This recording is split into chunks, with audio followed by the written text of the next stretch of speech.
Assalamualaikum warahmatullahi wabarakatuh. Pada kesempatan kali ini, Islam Fisabilillah akan membahas kisah pencuri telur burung dan setan penjaga telur part 1. Tanpa berlama-lama kita langsung saja ke kisahnya. Dalam kitab Tankihul Qaulil Hadits karya Syekh Nawawi Al-Bantani diceritakan, pada zaman Nabi Sulaiman tinggallah seorang lelaki bersama istri dan anak-anaknya yang masih kecil. Di samping rumah mereka terdapat sebuah pohon besar dan rindang, sehingga banyak burung yang hinggap dan bersarang di atas rimbunnya pohon tersebut.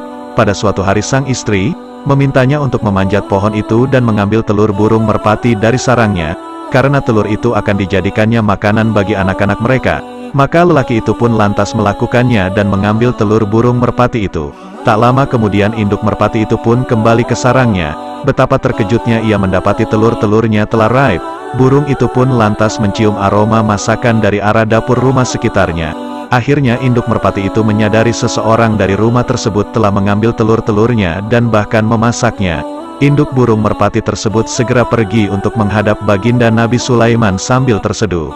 Sedang sang induk menuturkan kejadian tersebut, raja yang juga utusan Allah Subhanahu wa Ta'ala itu pun mengetahui pelakunya dan memanggil lelaki itu dan menyuruhnya bertobat. Setelah mendapatkan teguran dari sang nabi, lelaki itu pun mengakui kesalahannya. Kemudian ia pun berjanji kepada Nabi Sulaiman untuk tidak mengulangi perbuatannya itu. Beberapa hari kemudian makanan di rumah lelaki itu pun habis. Istrinya lagi-lagi memintanya untuk mengambil telur merpati di atas pohon itu. Lelaki itu pun berkata kepada istrinya, "Aku tidak mau melakukannya karena Nabi Sulaiman telah melarangku untuk mengambil telur burung itu." Mendengar jawaban sang suami, maka istrinya pun berkata, "Apa menurutmu Nabi Sulaiman peduli dengan keadaan dirimu dan merpati itu? Dia terlalu sibuk mengurus kerajaannya yang besar." Sang suami menjawab, "Bukan begitu, aku telah bersalah karena telah mengambil telur burung merpati itu." Namun istrinya terus saja membujuknya agar mau mengambil telur burung merpati lagi. Akhirnya lelaki itu mengalah dengan berat hati. Ia pun memanjat pohon di samping rumahnya dan mengambil telur-telur burung merpati itu dari sarangnya. Beberapa saat kemudian induk merpati itu pun pulang ke sarangnya. Induk merpati itu sangat kaget dan sedih karena telur-telur yang akan diraminya sudah lenyap. Maka induk merpati itu kembali menemui Nabi Sulaiman untuk mengadukan kejadian yang dialaminya. Mendengar aduan induk merpati itu, Nabi Sulaiman pun menjadi marah. Kali ini putra Nabi Daud itu tidak lagi memanggil sang lelaki. Beliau menyuruh dua setan untuk segera menghadap kepadanya. Satu setan berasal dari penjuru timur bumi, sedangkan yang lain dari ujung barat. Nabi Sulaiman berkata kepada kedua setan itu, "Kalian berdua aku tugaskan untuk menjaga pohon besar tempat burung ini bersarang. Jika kalian melihat seorang lelaki dari rumah dekat pohon itu mengambil telur merpati ini lagi, kalian harus meringkuknya, pegang kedua kakinya, jatuhkan ia dari atas pohon itu." Setelah mendengar perintah dari Nabi Sulaiman, lantas kedua setan dari bangsa jin itu bergegas pergi untuk melaksanakan perintah sang nabi. Maka mereka pun menjaga pohon itu siang dan malam. Beberapa waktu kemudian burung merpati itu pun beranak lagi.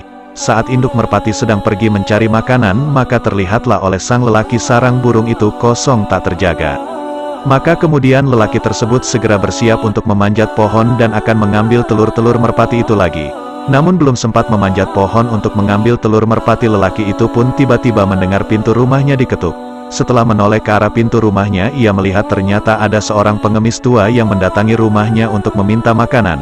Pengemis itu tampak sangat kepayahan, tubuhnya kurus kering dengan pakaian yang compang-camping dan kusam. Lelaki itu melihat sang istri membuka pintu rumah mereka dan mendengar istrinya berkata kepada pengemis itu, "Maaf, kami tidak punya apa-apa." Namun lelaki itu teringat ada sepotong roti yang tersisa di dapur dan itulah makanan terakhir di dalam rumah mereka. Kemudian tanpa berpikir panjang ia pun memberikannya kepada pengemis itu.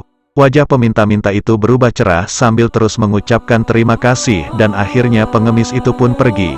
Setelah kepergian sang pengemis dan sebelum sang istri mendebatnya, maka lelaki itu pun langsung berkata kepada istrinya, "Jangan khawatir, kita masih bisa makan telur burung merpati yang akan kuambil dari atas pohon itu."